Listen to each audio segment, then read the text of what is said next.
ഞങ്ങൾ പെണ്ണുങ്ങൾക്ക് ഇതുപോലെയുള്ള കാഴ്ചകളും വസ്തുക്കളും ഒക്കെ ഒത്തിരി ഇഷ്ടമാണ് കേട്ടോ.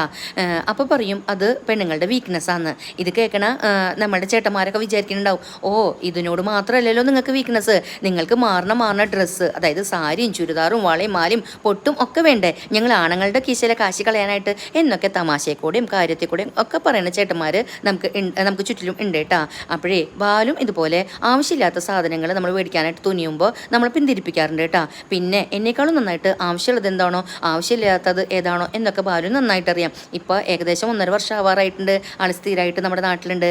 അതുകൊണ്ട് തന്നെ ഗുരുവായൂർ പോയിട്ട് മടങ്ങി വരുമ്പോഴാണ് നമ്മളിത് കണ്ടത് കേട്ടോ. ഇത് കാണാന്ന് പറയുന്നത് സീസണൽ ആയിട്ടല്ല, ഇതെല്ലാ ടൈമിലും ഗുരുവായൂർ ആ സൈഡിൽ ഈ ഒരു വഴിയോര കച്ചവടം ഉണ്ട് കേട്ടോ. ഇഷ്ടം പോലെ സെയിലും ഉണ്ട് അവർക്ക്. നല്ല ഭംഗിയുണ്ട് കാണാനായിട്ടേ.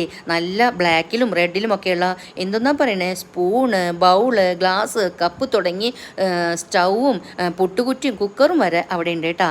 അപ്പോൾ ഞങ്ങൾക്ക് 2 ഹാങ്ങിങ് ചട്ടിയാണ് വേണ്ടത്, അതും വാങ്ങിച്ചു. ഒരു കലം കൂടെ ഞാൻ വാങ്ങിച്ചു കേട്ടോ. എൻ്റെ ഉപ്പ് കലം അല്പം കേടായി തുടങ്ങിയിട്ടുണ്ട്, ഭരണിയാണ്. അപ്പോൾ ഞാൻ അതിന് വേണ്ടിയിട്ട് ഒരു പാത്രം കൂടെ മേടിച്ചു. അപ്പോഴേ ഇതിനോടൊരു നോസ്റ്റ് ഫീലിംഗ് ആണ് കേട്ടോ. പണ്ടൊക്കെ പാലക്കാട് സൈഡിൽ നിന്ന് ഒരു വലിയ ലോറി വരും, സീസണൊക്കെ ആകുമ്പോൾ ഓണം, വിഷു, പൂരം സമയങ്ങളിലൊക്കെ വലിയൊരു ലോറി നമ്മുടെ റോഡ് സൈഡിൽ വന്ന് നിൽക്കും. അതിൽ നിന്ന് അമ്മമാരും ചേച്ചിമാരും ആയിട്ടുള്ള 3-4 സ്ത്രീകൾ ഇറങ്ങും. അവരുടെ തലയിൽ കൊട്ടയിൽ ഇതുപോലെ ചട്ടികളും കലങ്ങളൊക്കെ ആ വണ്ടിയിലുള്ള ആണുങ്ങൾ വെച്ച് കൊടുക്കും.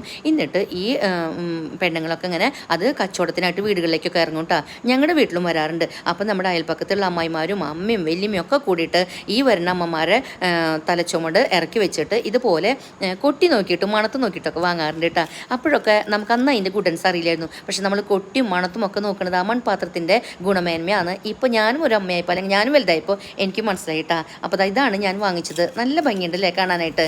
അപ്പോഴേ ഇപ്പം ഇങ്ങനെയും പറയണ കേട്ടിട്ടുണ്ട്, ഇതിന് ആവശ്യങ്ങൾ കൂടുതലുള്ളപ്പോൾ, അതായത് ഒരുപാട് വിപണിയിൽ ഇത് ആവശ്യമുള്ള സമയത്ത് ഇതിൽ മായം ചേർക്കുത്രേ, അതായത് റെഡ് ഓക്സൈഡിൻ്റെ അളവ് കൂട്ടുത്രേ. റെഡ് കളർ കൂടുതൽ കിട്ടാനും ഫിനിഷിങ്ങിനൊക്കെ വേണ്ടിയിട്ടായിരിക്കും. അത് നമ്മുടെ ഹെൽത്തിന് അത്ര നല്ലതല്ല കേട്ടോ. അപ്പോൾ അതറിയാനായിട്ട് എന്ത് ചെയ്യണമെന്ന് അറിയോ, നമ്മൾ ഒരു ദിവസം വാങ്ങിയ പാത്രം വെള്ളം ഒഴിച്ച് വെക്കാം. പിറ്റേന്ന് കഴുകുമ്പോൾ റെഡ് കളറിലുള്ള വെള്ളം വരുന്നുണ്ടെങ്കിൽ അത് അത്ര നല്ലതല്ല കേട്ടോ. കുക്കിങ്ങിനായിട്ട് ആ പാത്രം എടുക്കണത് നല്ലതല്ല. അല്ല എങ്കിൽ ധൈര്യമായിട്ട് എടുക്കാം കേട്ടോ. മൺപാത്രങ്ങളിൽ കുക്ക് ചെയ്യണത് വളരെ നല്ലതാണ്.